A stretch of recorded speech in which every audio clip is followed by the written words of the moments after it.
Bienvenidos al episodio número 4 de Camino Medio y el segundo episodio sobre budismo. El día de hoy hablaremos del sufrimiento desde la perspectiva budista. En el primer episodio con esta temática hablamos del camino medio y mencionamos que cuando Siddhartha alcanza el despertar, la budeidad, y comienza sus enseñanzas, sus primeros discursos, aquello conocido como el primer giro de la rueda del Dharma, tiene como primer tema fundamental las cuatro nobles verdades, en donde el sufrimiento ocupa un lugar sumamente relevante, incluso central. Precisamente la primera de las cuatro nobles verdades es la verdad del sufrimiento, es decir, que el sufrimiento existe. La segunda aborda las causas del sufrimiento, la tercera, la posibilidad de cesación del sufrimiento, y la cuarta, el método para lograrlo. El término pali utilizado para sufrimiento es dukkha, y si bien se traduce como sufrimiento, se debate mucho sobre las diferencias o los diversos matices que debe tener con respecto al sufrimiento entendido de forma coloquial. Para algunos, dukkha tiene que ver con el malestar derivado del deseo, para otros con la insatisfacción presente en la existencia. Si bien son concepciones que permiten pensar el sufrimiento desde otras coordenadas, es importante señalar que el malestar al que hace referencia el concepto de sufrimiento en el budismo no solo deriva del deseo, sino que puede tener otras causas, por ejemplo, la ignorancia. La primera de las cuatro nobles verdades plantea que el sufrimiento, dukkha, existe, es decir, que todos en algún momento sufrimos, no hay un ser que no sufra. Por lo tanto, es importante reconocer y aceptar la presencia del sufrimiento, porque el hecho de reconocer y aceptar la presencia del sufrimiento es lo que permitirá observarlo detenidamente y notar sus múltiples causas, es decir, notar sus raíces, cómo surge, cómo se forma. Ese es el tema de la segunda de las cuatro nobles verdades.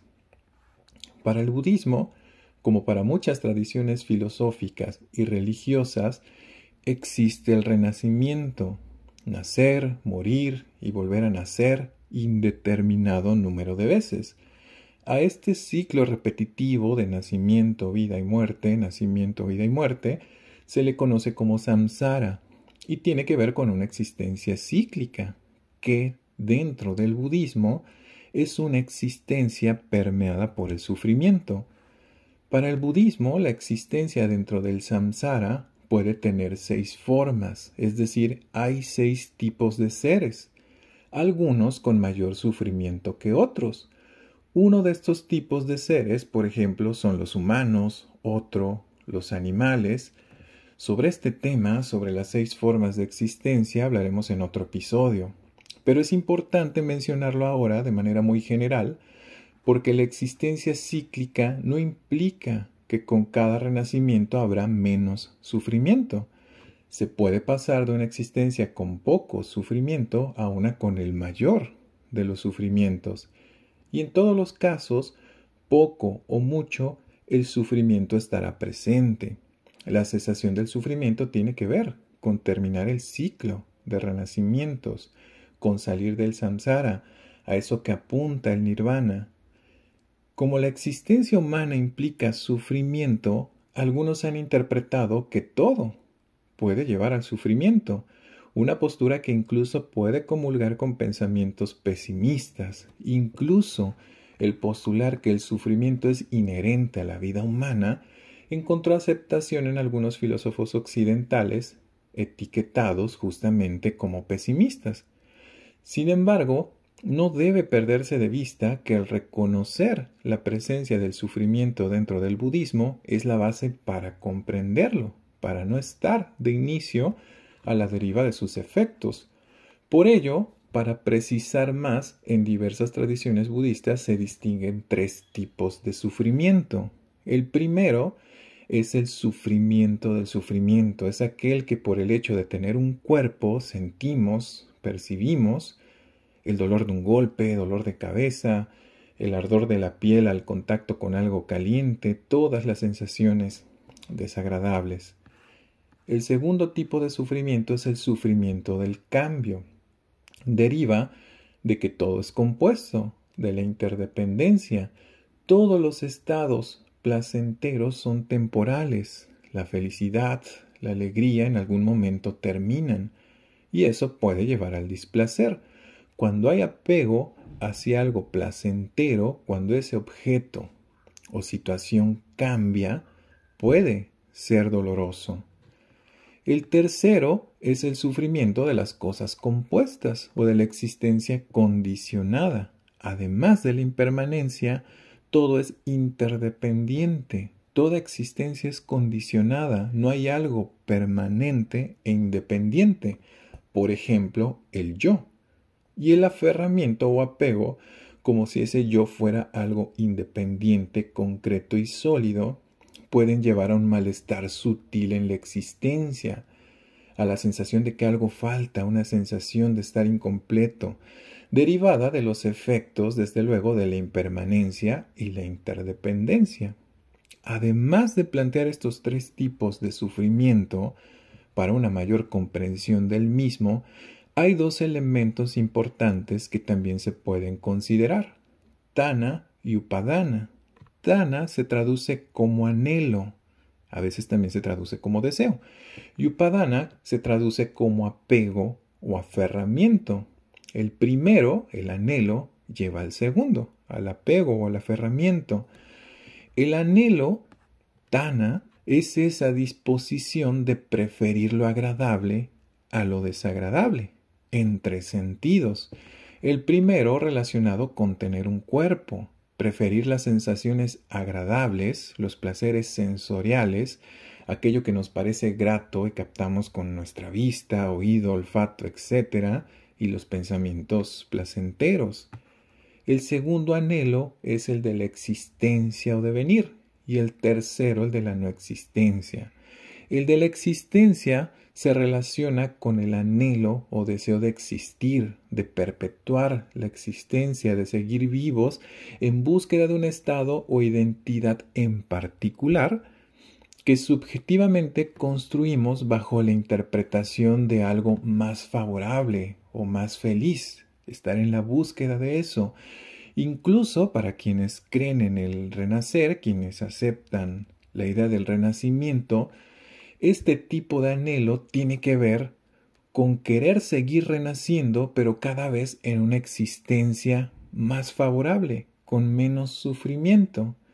Y el anhelo de la no existencia es también un anhelo por dejar de sufrir, pero bajo la interpretación de que no existir será lo único que libere del sufrimiento. Esta idea, por ejemplo, en el budismo, no sería algo que lleve a dejar de sufrir. ¿Por qué? Porque precisamente la noción de renacimiento llevaría a que alguien, aunque le dé fin a su existencia presente, va a renacer e incluso puede renacer en una situación mucho más desfavorable. Entonces, Upadana, el aferramiento o el apego, se conjuga con el anhelo y eso lleva al sufrimiento. El anhelo a los placeres sensoriales, al encontrarse con el apego o el aferramiento a los mismos, con un apego activo, lleva a la tendencia a querer repetir aquello que sensorialmente es agradable. Pero recordemos que todo es impermanente y además compuesto, entonces todo termina, nada es igual. Eso puede derivar en insatisfacción, en actos repetitivos y compulsivos al ser impermanentes, potencialmente displacenteros. Un ejemplo común, el consumo de algún alimento puede ser placentero, un chocolate, el chocolate termina, o quizá es incluso muy pequeño y puede llevar a esa tendencia a querer repetirlo. Está el anhelo por el chocolate, pero si eso se conjuga con un apego activo, entonces está el acto de consumirlo, de consumirlo, de consumirlo. Otro tipo de apego que puede derivar en sufrimiento es el apego a las ideas. Un apego rígido a una forma de pensar particular que al contrastarse con otras o al no encontrar el respaldo incluso de los demás, puede generar insatisfacción. Y también el apego a los rituales o prácticas sin una comprensión y entendimiento. Otro tipo de apego es el apego al yo, bajo la idea de que es independiente. La ignorancia sobre su impermanencia e interdependencia puede derivar en insatisfacción. En conclusión, la causa del sufrimiento para el budismo no solo es el deseo, sobre todo considerando que en el budismo el concepto de interdependencia implica muchos elementos. Por lo tanto, el sufrimiento debe observarse en sus diversos componentes. El deseo o anhelo, pero también el apego y también la ignorancia sobre cómo se construye el yo, sobre la impermanencia e interdependencia de los fenómenos, incluso también el estar condicionados por un cuerpo, derivan en sufrimientos muy específicos. Reconocer que la existencia implica sufrimiento permite observar ese sufrimiento, es decir, intentar notar todo lo que ignoramos sobre el mismo, sobre sus causas, comprenderlo, y en la vida cotidiana también nos permite posicionarnos de una manera distinta. Por ejemplo, entre estar extremadamente enojados y estar alegres, muchos preferimos estar alegres. Sin embargo, el enojo aparecerá en algún momento. Y hay quienes, por ejemplo, intentando comprender el enojo, ante el calor pueden decir el calor me enoja, es la causa de mi enojo, o determinada persona me enoja, es la causa de mi enojo, lo externo y yo, lo externo atenta contra mi yo. Y a veces aparece la reacción, mal humor, gritos, insultos, cualquier otra acción impulsiva, pero no siempre todo depende de dos elementos. Incluso el yo no es independiente de aquello concebido como externo. La invitación o coordenadas budistas para comprender el sufrimiento pueden permitir detenerse porque determinadas reacciones derivan en más sufrimiento. Reconocer que el sufrimiento está presente, se está manifestando y descomponerlo para su análisis. Y notar que, por ejemplo, el enojo no solo es otra persona atentando contra el yo, no solo es el calor atentando contra ese yo, sino que hay muchísimas causas y que incluso esa idea de yo no es tan sólida. Tiene diversos elementos que lo componen y también diversas construcciones subjetivas e interpretaciones sobre la realidad. Entonces, en esa invitación, en esas coordenadas para poder reflexionar más y descomponer más el sufrimiento para su análisis, por ejemplo, tendríamos que interrogarnos, ¿es mi cuerpo el que sufre? Es decir, hay sufrimiento, ¿qué es lo que, en dónde se presenta ese sufrimiento? No solo limitarlo a dos elementos, sufro por tal situación o sufro por determinada situación o por tal persona, etcétera, sino interrogar primero en dónde está ese sufrimiento. ¿Es mi cuerpo el que sufre? ¿Es dolor físico o es algo mental? ¿O es un dolor derivado de algo que se terminó o que ya no es igual? ¿Es porque deseo algo con mucha intensidad y eso ya no está? ¿O incluso nunca ha estado y simplemente está el deseo? ¿O es porque me he apegado tanto a algo que se ha convertido en un hábito y ante la ausencia hay insatisfacción? Si es el cuerpo, por ejemplo, también tendríamos que interrogarnos, ¿necesito ayuda? ¿Es insoportable físicamente al grado de requerir revisión médica, intervención, un fármaco, etcétera? O, por ejemplo, es la comezón por un piquete de mosquito.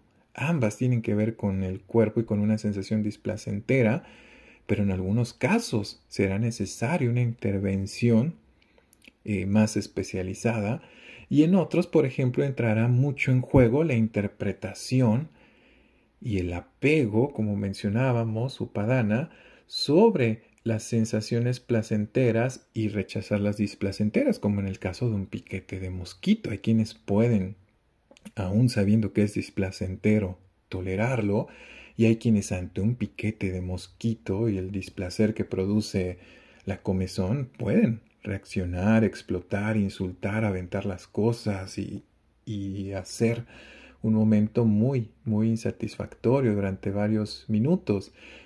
Y si es sobre un deseo, se puede también profundizar más sobre cómo se construyó ese deseo, si es sobre un hábito o una tendencia, incluso evaluar si esa adicción ha impactado o no en lo fisiológico y requiere otro tipo de intervención. Es decir, el sufrimiento existe, pero su comprensión nos puede llevar a reaccionar distinto. Reacciones que deriven en menos sufrimiento, es decir, en muchas ocasiones las reacciones ante el sufrimiento implican aún mayor sufrimiento. La posibilidad de intentar descomponerlo entonces puede en algunas ocasiones permitirnos tener reacciones que deriven en menos sufrimiento y en una mayor comprensión de lo que está sucediendo. ¿Por qué? Porque si todo es impermanente, también el sufrimiento lo es. Y con esto concluimos el episodio de hoy. Muchas gracias por su escucha. Espero que pueda esto darles elementos para analizar el sufrimiento, no solo pensando que el sufrimiento es algo displacentero, sino que podemos darle diversas coordenadas, identificar en dónde se presenta ese sufrimiento y también las interpretaciones que hemos dado a esos sufrimientos, los hábitos que muchas veces se han construido por tener mayor apego a lo placentero y rechazo hacia lo displacentero, y si eso nos permite analizarlo cuando estamos en calma, entonces también nos puede llevar a una reacción distinta allí donde nos parezca que es pertinente en lo cotidiano. Muchas gracias por su atención, por su escucha. El siguiente episodio será sobre un tema relacionado con la psicología del deporte. Muchas gracias. Hasta pronto.